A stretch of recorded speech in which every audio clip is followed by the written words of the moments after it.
Salutations tête de naze, je suis Chef et bienvenue dans Menu Popcorn. Et aujourd'hui on va parler de Naruto The Last.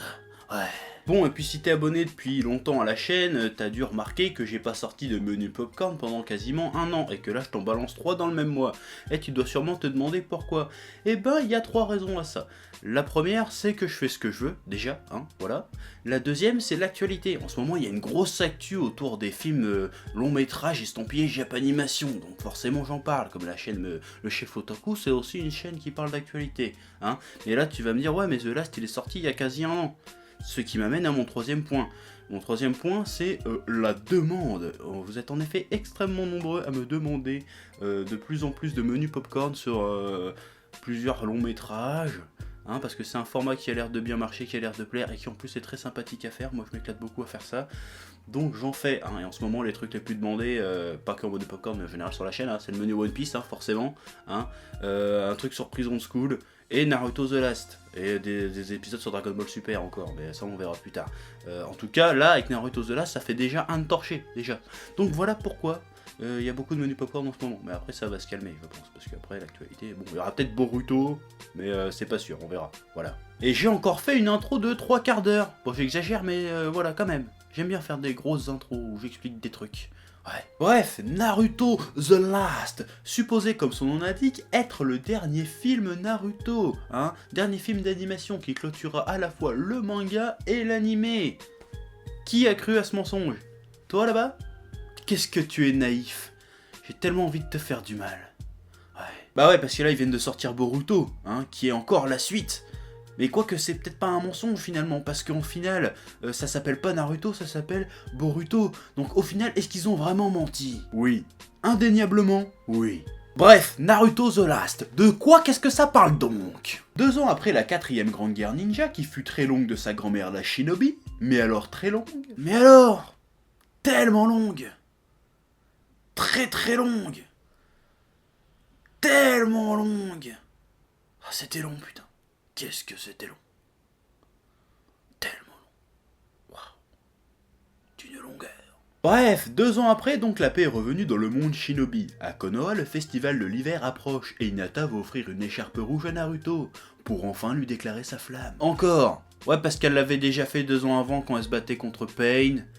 Donc voilà, ça nique un petit peu l'intérêt d'une des intrigues principales du film, mais on en reparlera plus tard, c'est pas grave. Mais pendant ce temps, Toneri Otsutsuki, un aveugle descendant de Hamura, frère du Rikudo Sennin, débarque de la lune pour enlever Hinata, mais il la rate, alors du coup il enlève la petite sœur d'Hinata dans le but de réaliser une ancienne prophétie. De plus, il envoie la lune s'écraser sur la terre pour punir le monde shinobi d'utiliser le chakra pour faire la guerre. Donc la lune se détruit progressivement et il y a de grosses météorites qui s'écrasent un peu partout sur terre, et c'est chaud. Du coup, Naruto, Hinata, Sakura, Sai et Shikamaru sont envoyés à la rescousse de la sœur d'Hinata. En gros, c'est ça l'histoire. Et donc, qu'est-ce qu'on en pense donc de ce 10ème film d'animation Naruto? Oui, j'ai dit Naruto, monsieur, qu'est-ce qu'il y a? Franchement, c'était pas trop mal. Bon, c'était pas un truc de ouf, mais c'était loin d'être la grosse bouse qu'on m'avait annoncé. Ouais. Ouais, parce que j'ai reçu pas mal de messages qui me disaient ouais, ce film c'est de la grosse merde parce que ceci, parce que cela. Donc je vais commencer par revenir sur ces points négatifs qu'on m'a reproché au film, pour avec lesquels je suis pas d'accord. Comme ça, ça va bien articuler le truc, on va être bien. Voilà. Principale raison du lynchage, Naruto The Last est avant tout un film qui nous raconte une histoire d'amour. Ouais, j'ai eu une chier de messages qui se contentaient de ça comme critique. Ouais, c'est nul parce qu'il y a une histoire d'amour. J'ai envie de te dire et alors? Et alors? J'ai même envie de te dire tant mieux. Oui, je vais jusque là, monsieur. Ou madame. Tant mieux parce que c'est l'occasion pour nous de découvrir quelque chose de nouveau dans l'univers de Naruto, hein. Enfin quelque chose qu'on n'avait jamais vraiment vu dans cet univers narutoesque qui peine à se renouveler depuis tellement longtemps, oui. Et si pour voir ce neuf il faut passer par une histoire d'amour à l'eau de rose, je dis oui, allons-y messieurs dames. Alors attention, ce film est plein de défauts, on va en parler après, mais selon moi, la romance du film n'en est pas un. J'irai même plus loin, je pense que c'est même le principal attrait du film. Oui, tu m'as bien entendu. Oui, tu as bien entendu, oui, moi le motherfucking chef, je dis que la romance dans un long métrage d'animation Naruto est une bonne chose et aussi la principale qualité du film. Qu'est-ce que tu vas faire? T'entends ça? Ça, c'est l'espace-temps qui est en train de se fissurer suite à ce paradoxe d'envergure cosmique. Ouais. Pourquoi, selon moi, la partie romance du film est la principale qualité du film? Déjà parce que, comme je te l'ai expliqué, ça apporte quelque chose de nouveau, d'inédit, quelque chose qu'on n'avait pas encore vu, une autre manière d'aborder l'univers et les personnages de Naruto. Et ça, c'est bien. On découvre et surtout redécouvre des personnages qu'on connaît et qu'on côtoie depuis 15-20 ans à travers le prisme le plus étrangement merveilleux qui soit, le quotidien. Ah, c'est beau ce que je dis. T'en veux? Et moi j'aime beaucoup voir ce genre de choses, parce que oui, on a vu Naruto s'entraîner, on a vu Naruto participer à des tournois, on a vu Naruto dans des combats d'envergure biblique, mais bordel, on n'a jamais vu Naruto en train de glander avec ses potes. Ça c'est intéressant je trouve. C'est un peu comme dans Dragon Ball Super quand tu vois Goku sur un tracteur ou Vegeta en vacances en famille et que 10 épisodes plus tard tu les vois se friter avec des dieux cosmiques, bah moi je trouve que ce contraste est super cool, tu vois. Bon, je vais prendre un autre exemple un peu plus généraliste, un peu plus concret, qui parlera, je pense, à plus de monde. Spider-Man. Ce qui est kiffant dans Spider-Man, c'est pas seulement de voir Spider-Man foutre des branlées à Dr Octopus ou au Bouffon Vert. Non, ce qu'on kiffe surtout dans Spider-Man, c'est de voir Peter Parker qui galère à payer son loyer et avec ses problèmes de meuf. Ça c'est bien, ça c'est intéressant, c'est ça qui fait le charme du personnage, tu vois ce que je veux dire ou pas? Et ben moi je trouve que voir les personnages de Naruto dans le plus banal des quotidiens, ça les rend plus attachants, ça les rend plus complets, ça les rend plus complexes quelque part, tu vois. En tout cas, ça nous le fait voir d'un autre jour que dans de l'aventure épique. Ça marche parfaitement pour le personnage d'Hinata par exemple, un personnage qu'on connaît que finalement très peu à travers le prisme de la bataille épique, tout ça qu'on voit dans le manga. Or que là, grâce à ce film, on la connaît un peu mieux. Bon, ça reste un peu une connasse un peu cucul à praline, mais quand même, on la connaît un peu mieux, ça c'est bien. Après oui bien sûr ça reste une histoire d'amour, donc c'est un peu niais, c'est un peu cucu, c'est un peu too much, mais quelque part tout dans Naruto est too much. Et puis après c'est le principe d'une histoire d'amour, une histoire d'amour c'est forcément un peu cucu, un peu niais, un peu too much, avec un peu de niaiserie et de fanfreluche dedans. Ça fait partie du concept même de l'histoire d'amour dans les histoires. Je t'aime, moi aussi je t'aime, tu veux m'épouser? Oui? Ah, t'as vu, ça serait super chiant. Donc on peut pas vraiment reprocher l'aspect romance à ce film. En revanche, on peut reprocher des éléments hérités de cette romance au film. On va y revenir après. Autre principale remarque, et là ça m'a un petit peu sidéré, la non-présence de Sasuke. Ouais, parce qu'en effet, Sasuke, il ne fait qu'une petite apparition, un petit caméo des familles. Il sert à rien en gros dans le film. Et il y en a qui trouvent ça nul. Et j'ai envie de dire, comme tu t'en doutes, que moi j'ai trouvé ça rafraîchissant, tu vois. Oui, j'ai trouvé ça rafraîchissant de pas voir ce trou de balle, parce que, soyons honnêtes, il y a un bon tiers du manga Naruto qui est entièrement consacré à ce connard et à sa famille de dégénérés. Lâchez-nous avec le Uchiwa, c'est bon maintenant, on s'en branle, laissez-nous tranquilles avec eux, je veux plus les voir, ça va maintenant. Dernière critique qui est pas mal revenue, les nombreux flashbacks. Et là, je suis tout à fait d'accord pour une fois. Mais selon moi, le problème, ce ne sont pas vraiment les flashbacks, mais plutôt le rythme du récit. Ouais. Le pacing du film est un peu mal foutu. Alors, le pacing, oh, c'est un terme un peu scénaristique, donc je me la pète un petit peu en balançant ça. En fait, pour faire simple, c'est un ensemble de techniques qui permettent de gérer le rythme du récit à ta guise, toi l'auteur. Voilà, pour faire simple, c'est ça. Bon, par exemple, un exemple. De la technique la plus utilisée, très utilisée dans tout ce qui est série policière, enquête, tout ça, c'est au moment de la résolution de l'enquête. Souvent, quand le héros va donner les clés de l'énigme, tu vois, et ben tu vois des scènes du passé qui te dévoilent les éléments que tu as besoin pour comprendre ce que le héros va raconter, par exemple. Et ben c'est ça, en fait. Ça consiste en ça. C'est te montrer ce dont tu as besoin de savoir au moment opportun, pas avant, pas après, pile au moment où il faut. Ça permet de déjà, dans les trucs d'enquête, de pas gâcher l'intérêt du truc en te dévoilant pas les mystères du machin, mais ça permet aussi de rythmer le récit, d'avancer plus vite pour y revenir ensuite, et que c'est plus d'impact, parce que te montrer des trucs avant, sans que tu connaisses le pourquoi du comment, ça sert à rien, alors que si tu le montres au moment de la résolution de l'enquête, tu fais « Ah mais oui, j'ai bien compris !» Et en gros c'est ça, c'est te montrer ce dont tu as besoin de savoir au moment opportun pour bien rythmer ton récit, qu'il ait plus d'impact. Voilà, j'ai pas pris 3 heures à expliquer, mais c'est bon. Ouais. Et ben dans Naruto The Last, ils font exactement ça. Mais normalement, tu l'utilises quoi, allez, une fois ou deux, hein, et encore 2 fois, c'est beaucoup. Et là, ils le font facile 5-6 fois. Et encore, je crois que je minimise le truc. Et pour des trucs de merde en plus. Genre, il y a un moment, une scène où Hinata rencontre un joueur d'esprit qui va lui raconter quelque chose. Sauf que pouf, on voit pas ce qu'il lui raconte. Et seulement 5-6 scènes après, si c'est pas 10 scènes après, il y a un flashback de la conversation qu'elle a eue avec l'esprit. Pourquoi ils font ça? Ça n'apporte strictement rien, c'est complètement bidon. Et ça, ils le font 5-6 fois tout au long du film. Chaque fois qu'elle croise un personnage, en fait, tu entends ce qu'il lui a raconté 10 scènes plus tard. Ça n'a aucun intérêt de faire ça. Parce que quand tu fais des flashbacks de trucs qui sont passés il y a 10 ans qu'on n'a jamais vu avant, qu'on n'aurait pas pu te montrer avant parce que ça n'aurait pas de sens, d'accord. Mais quand tu fais des flashbacks de scènes qui a eu lieu il y a 10 minutes pour t'expliquer à quoi cette scène a servi, ça sert un petit peu à rien, surtout qu'en plus ça apporte vraiment pas grand chose, c'est juste de l'explication. J'ai pas compris pourquoi ils ont fait ça. Donc pourquoi ils nous l'ont pas montré directement? Eh ben j'ai une petite théorie là-dessus, qui va mettre en lumière un autre défaut du film. Alors le film est très bavard, il y a énormément d'exposition, et moi l'exposition je trouve que c'est chiant. Et je pense que quand les gars ils ont regardé le premier jet du film monté plus ou moins normalement, ils se sont dit putain mec, c'est chiant, c'est super long, il y a beaucoup trop d'exposition. Ce qu'on va faire, pour mieux rythmer le film, on va éparpiller cette exposition un peu partout dans le film. Comme ça, le film avancera plus vite et le rythme sera plus soutenu, on se fera moins chier. Dans la théorie, je dis d'accord, sauf que dans les faits, en fait, ça donne que le film a un rythme complètement bâtard, complètement bordélique, qui est limite difficile à suivre du coup. Et ça, c'est dommage. Bon, et en parlant de narration, il y a un autre problème de narration assez obvious dans le film que tout le monde a plus ou moins relevé, qui est assez casse-couille, la narration par l'objet, hein, la fameuse écharpe rouge d'Hinata. C'était un peu lourdingue. Bon, évidemment, derrière cette écharpe, il y a un symbolisme assez évident. Hein. Hinata, en offrant cette écharpe rouge, comme la passion, va leur permettre de nouer leur amour, leur relation. Ok, d'accord, c'est très bien, c'est très joli, c'est un peu niais, mais bon, ça passe, ok, d'accord. Est-ce que pour autant, on est obligé d'insister là-dessus toutes les 5 minutes? Le public n'est pas si débile. Bon, j'imagine qu'il y a des débiles profonds qui regardent Naruto, je n'en doute pas, mais au bout d'un moment, c'est limite insultant. Hein. Je veux dire, on a compris que ce que représentait l'écharpe aussi. Est-ce qu'il faut insister dessus sur tous les 5 minutes avec le suspense? Est-ce qu'elle va pouvoir lui offrir l'écharpe ou non? Oh non, non, l'écharpe est déchirée. D'ailleurs, l'écharpe est déchirée au moins 4 fois dans le film. C'est bon. Ça ne marche pas, ce truc de là. Hein. C'est un peu vieux comme Hérode, ça suffit. Tu déchires 4 fois l'objet du désir, ça va, putain, ça veut dire que, oh là là, à chaque fois qu'ils se rapprochent, ils sont machin, parce que l'écharpe est déchirée, oh là là là là. Ça, c'est une technique un peu de feignasse, je trouve. Et c'est un peu prendre les gens pour des cons. Et donc voilà, non, l'écharpe, je valide pas. Je valide le concept, l'idée, en fait. Mais la réalisation du truc m'énerve. T'aurais très bien pu montrer l'écharpe au début, la montrer une fois au milieu, une fois à la fin. Pas toutes les 5 minutes. Parce qu'en fait, le problème de ce truc avec l'écharpe, t'as l'impression que l'enjeu du film, c'est con à dire, mais t'as l'impression que l'enjeu du film, c'est l'écharpe, et pas ce qu'elle représente, au final. Et ça, c'est dommage. C'est très dommage, parce qu'il y avait de l'idée là-dedans.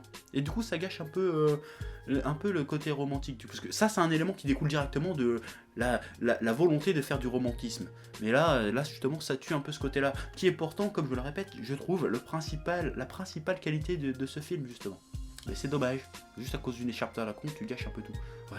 Bon, après, il y a quand même des scènes qui sont assez intéressantes en termes de narration et de mise en scène, notamment le rêve introspectif que fait Naruto, dans lequel il se remémore son histoire avec Hinata depuis le début, et qu'il se rend compte qu'il l'aime. Bon, c'est un peu cucu, c'est un peu niais, mais bon, c'est une histoire d'amour, mais c'est recherché, niveau mise en scène, tout ça, donc c'est intéressant, j'ai bien aimé ce passage. Mais bon, revenons à un des principaux problèmes, le trop-plein d'exposition. Hein. C'est un peu ce que je reprochais un peu à la fin de Naruto.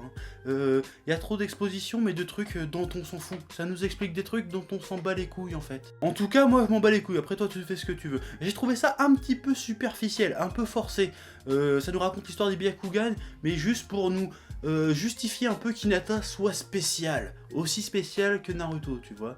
Ça fait genre, ils ont un point commun, genre, ils sont connectés, ils ont une destinée tous les deux, tu vois. Donc, si j'ai bien compris, là, je vais spoiler un petit peu, mais on s'en fout. Hinata est la réincarnation de la fille du frère du Rikudo, qui est lui-même le père du mec dont Naruto est la réincarnation. Ce qui veut dire que Hinata et Naruto sont cousins directs. Je te laisse insérer des blagues sur la consanguinité à la suite de cette phrase. Par exemple, genre, ouais, en fait, à Konoha, s'ils ont plein de pouvoirs, c'est pas parce qu'ils sont balèzes, c'est parce que c'est des consanguins mutants. Voilà. C'est cool. C'est pas drôle, en fait. Mais éclate-toi. Ce qui nous amène au méchant, Toneri. Alors, lui, j'ai pas tout compris le délire autour de lui, parce que j'ai vu le film il y a assez longtemps. Mais si j'ai bien compris, et je pense que ce n'est pas le cas, Toneri serait lui le fils du frère du Rikudo, qui est toujours vivant depuis tant d'années. Ce qui fait que en enlevant Hinata, il veut épouser la réincarnation de sa propre sœur. Ça devient bizarre, mais je pense que c'est trop chelou. Je pense que j'ai mal compris le délire. Parce que sinon, là, ça part en sucette. Hein. Mais je pense que c'est moi qui ai mal compris, parce que j'ai vu le film il y a un petit moment déjà, donc laisse tomber. Efface cette remarque de ton esprit. Bon, pour parler plus amplement de ce nouveau méchant, bah, je le trouve un petit peu accessoire, un petit peu artificiel aussi. C'est juste un prétexte pour rapprocher Naruto et Hinata au final. C'est pas un méchant qui apporte vraiment quelque chose, mais en même temps c'est un peu tout le paradoxe des films et OAV autour des séries comme ça, c'est que tu peux jamais vraiment apporter quelque chose de concret. Tu vois ce que je veux dire? Surtout au travers des méchants, les méchants sont juste un prétexte à l'aventure et ils vont jamais vraiment plus loin. Mais là, il y a une volonté d'en faire quelque chose, si tu veux. Mais le problème, c'est que c'est quoi la différence entre ce mec-là? C'est un espèce de Pain Echo Plus, si tu veux. Il a les mêmes motivations, si tu veux, mais il sent le charisme, c'est un peu infragile. C'est genre, oui, il y a trop de violence dans le monde, donc je vais niquer vos mères, comme ça il n'y aura plus de violence dans le monde, et après je vais pouvoir régner dans un monde parfait.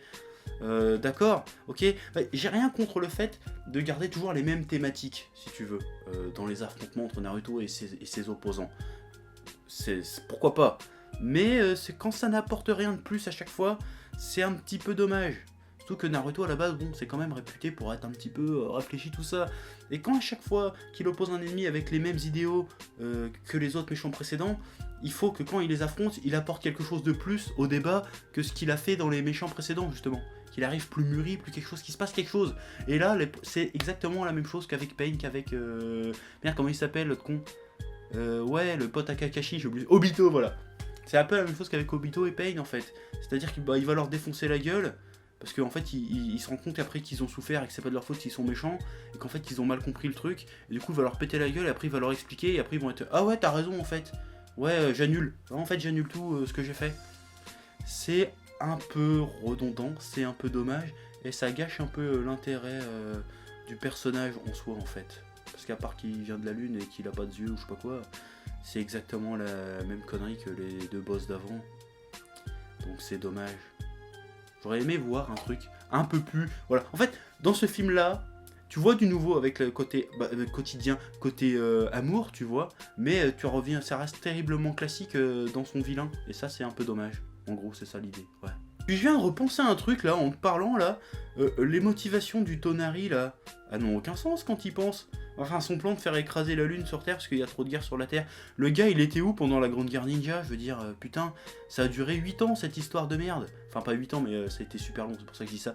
Donc, et en plus, ça a utilisé la lune. Donc le gars, il était forcément au courant. Pourquoi il a pas profité qu'ils se mettaient tous sur la gueule pour les annihiler d'un seul coup? Ça, c'est un peu con aussi. Mais là, je pinaille. Franchement, je fais du pinaillage. Mais bon, quand même, quoi. C'est dommage d'avoir loupé le coche là-dessus. Parce que c'est con, du coup. Ouais. Bon après revenons sur Hinata qui est, comme je le disais, est beaucoup plus développé dans ce film que dans toute la série entière. Mais c'est un personnage qui a un peu le cul entre deux chaises. Parce que d'un côté on la présente comme une fille timide, réservée, un peu cliché, genre ouais, j'ose pas déclarer ma flamme à Naruto, et du chouette alors que je l'ai déjà fait avant, bon ça c'est pas grave. Et d'un autre côté on essaye de faire genre ouais en fait c'est une battante, elle est badass, elle est déterminée, tout ça. Mais au final, on essaye de nous montrer ça, mais au final en fait ça reste quand même la demoiselle en détresse qu'il faut aller sauver. Quelque part. Ça reste un peu la princesse Disney. Et ça, c'est un peu dommage aussi, je trouve. Parce que, voilà, c'est quoi au final qui la différencie de Sakura? À part le fait qu'elle soit 10 fois plus bonne que Sakura, au final. C'est un peu pareil, sauf que Sakura, personne ne peut la blairer. Mais c'est dommage de ne pas avoir pris le contre-pied de ça. J'aurais bien aimé voir Hinata plutôt s'occuper du boss du game, plutôt que de voir Naruto. Ça c'est dommage. Bon après, en ce qui concerne Naruto, moi j'ai pas vraiment grand chose à redire sur le traitement du personnage. Je pense qu'il est plutôt bien traité dans ce film. Bon, il y en a qui disent qu'il a des réactions qui sont pas logiques de lui, mais je veux dire que Naruto là, il est en train de mûrir. Il a mûri, il a changé, il grandit. Et ça le montre, on le montre bien dans le film. Bon après, il passe un peu de gamin attardé à mec mature en 2-2. Ça c'est vrai, c'est un peu, ça c'est dû au rythme du film, à la narration, tout ça. Mais c'est une évolution sympathique. Voilà, ça nous montre quelque chose d'autre, un autre machin que j'accomplirai mon idole. Non, maintenant le gars il veut se poser, avoir une amoureuse, avoir une famille, tout ça. Ça change, ça c'est bien. Donc j'ai bien aimé Naruto dans ce film, oui. Autre point positif que j'ai noté à ce film, mais ça c'est un peu le propre des films autour des licences comme ça, c'est que ça agrandit un peu la mythologie, l'univers Naruto. Même si c'est finalement qu'accessoire et un petit peu artificiel, quand tu t'intéresses à tout ce qui est genre de truc, ça peut être intéressant de voir ce film parce que t'apprends d'autres choses sur la mythologie, tout ça. Ça c'est bien, mais je trouve que c'est pas super bien utilisé dans ce film, malgré tout. Mais c'est sympa, c'est intéressant quand même. Mais ouais, c'est paradoxal ce que je te dis, mais t'as compris l'idée. Bon après, niveau animation, musique comme ça, c'était plutôt nickel, je suis désolé, l'animation était de très bonne facture. Moi j'ai bien kiffé ma race.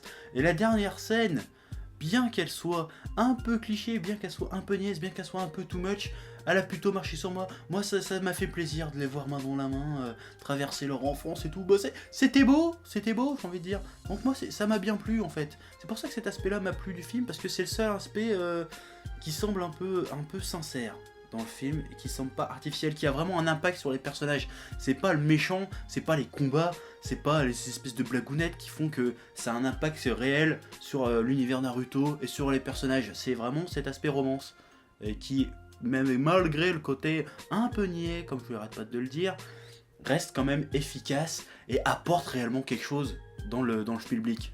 Et ça c'est bien. Ouais. Bref, que conclure sur Naruto The Last? Quel bilan en tirer de ce film d'animation Naruto?